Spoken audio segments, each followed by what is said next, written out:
Dodgers make sneaky good trade. Tell you what, this is perfect. They needed to do something. And you know I'm talking about pitching when the Dodgers make a trade.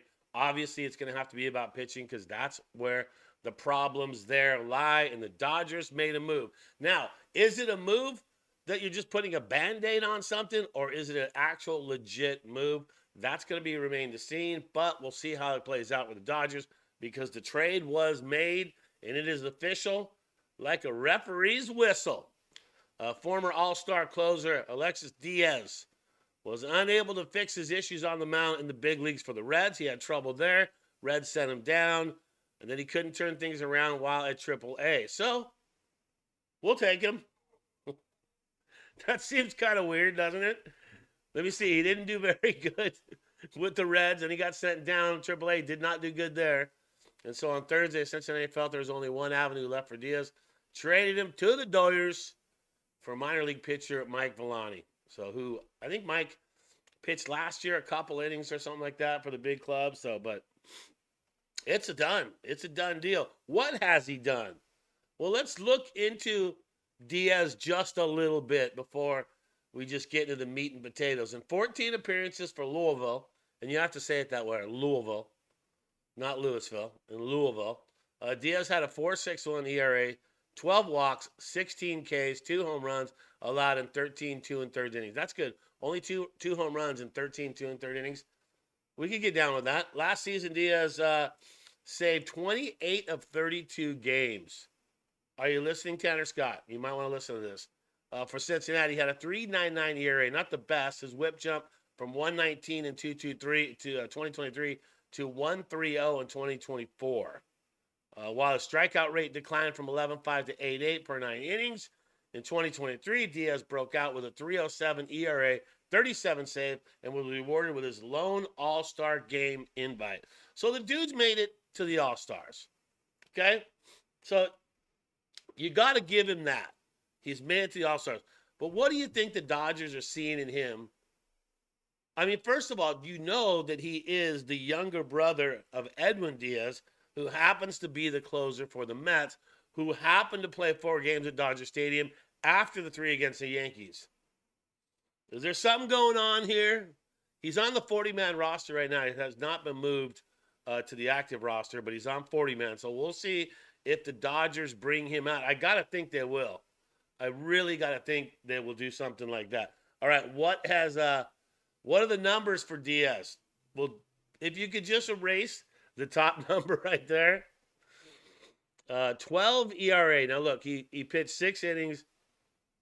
He had 3 strikeouts, a 2.17 on the whip. So they were done with him. They stick a fork in him. They're done. Let's send him down. He did not do good there. But look at his career regular season. And you got to understand, the dude's 28 years old. He's not old by any standard. So it might just mean a hiccup in his career. That's all. And Dodgers can and are notorious for fixing little hiccups like that. What has he done in the past? His whole career is a 3.21 ERA. So that's what the Dodgers are looking at. They're looking at his number, 3.21 again. Okay, can he regain some of that?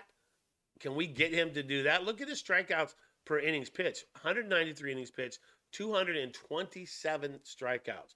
So he's got the skills to pay the bills, you got to think. And at 28 years old, he's definitely not done. He's the younger brother of Edwin Diaz, who's having success with the Mets. And I got to think that this is done on purpose. I really got to think that before the Mets game, of course it's done on purpose. I got to think they're going to activate him.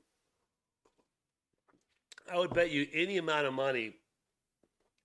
Maybe it's not for the Yankee series right now, but they will definitely activate him when it comes for the Mets. Because remember, we got 3 against the Yankees and then 4 straight against the Mets at Dodger Stadium. So that's a big deal right there.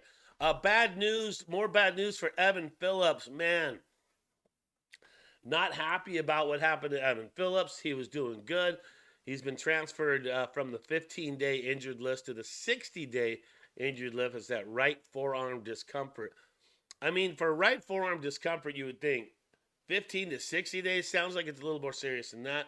Dodgers haven't broken that down as much yet on that, but, 60 days, not good. And Phillips had been actually doing quite well for the team. He's only been out there 5.2 innings, but look, he had 6 strikeouts. No, I mean, look, 0 ERA, a 1.06 whip. So losing Evan Phillips when he was a key part of that bullpen, not a good thing for the Dodgers. We'll have to keep you posted on that and any more developments come out of that, or if he comes off to 60 and goes on 30 or a 15 eventually. But 60-day for right forearm discomfort seems a little more serious than that. We'll have to see what the Dodgers are saying on that. All right. With game one tonight, who hits Freed the best, Brad J? Hey, I'm glad you asked that question. That's a great question. You have to look at it because, look, the last 2 videos I cut, there's a lot of people who are not giving faith in the Dodgers to take the win in this series, right? I've already predicted that the Dodgers will win the series. They will win 2 games out of the 3. I've already predicted it. Brad Stradamus has spoken. You can't change my mind. But I feel like there's a lot of Dodger fans out there right now that just don't think the Dodgers are going to be able to do it. And I don't know if it's Padre fans trolling Dodgers Digest or Giant fans trolling, but it seems like a lot of people are like, oh man, it's not going to happen. Oh great, we got Consul in the knack. We're going to lose. Like, is that any way to go through life? Let's try to be a little more positive, huh? And that's coming from Chicken Little right here. The sky's falling. The sky's falling. All right. So, who hits him the best? Well, first of all, let's take a look at this right here. I didn't like to see this. You see that right now? Those are the odds of tonight's game. Total runs 9. Yankees the favorite at Dodger Stadium? What? Get out of here. Go home. Go back to New York with that kind of trash talking right there. So that's the thing right there. Wow. Okay. Well, anyways, who hits him the best? So if you go through the list of lineup, and this is why I feel like Edman's going to play today. It's not official yet. Rojas will play today. I'm guaranteeing. I would bet $100 to anyone out there that Rojas will be on the starting lineup today for the Dodgers. I guarantee it. Okay, and I'll tell you why. Who hits Freed the best out of the Dodgers? Shohei does. He's batting 600 against him. He's only had 5 ABs, so he's had 5 at bats. He's batting 600. Edman, what's he done, Brad J? He's had 14 at bats, so a bigger sample. And Edman's batting 357, so you know he is going to start this game with 357 with 14 at bats over Freed. There's no way he's not. This is how Roberts picks it. And then now you look at Rojas, Miggy Rowe. Miggy Rowe is batting 333. You know, okay, that's fair.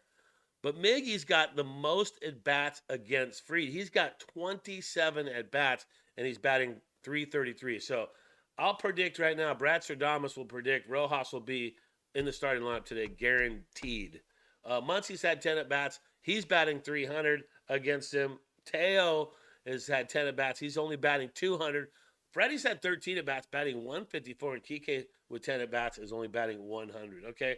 So you look at the Yankees side facing Gonsolin, and what's their story?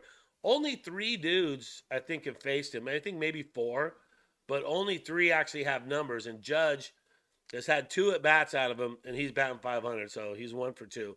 Grisham has had the most, 14 at-bats against Gonsolin, batting 429, so look for Grisham definitely be in the lineup. And Goldie, 286 against Gonsolin with 7 at-bats. So that's the breakdown right there. That's who's doing good against whoever. And so when you go and say, oh, the Dodgers are going to lose, oh, the Dodgers, just take a look at things and let it play out.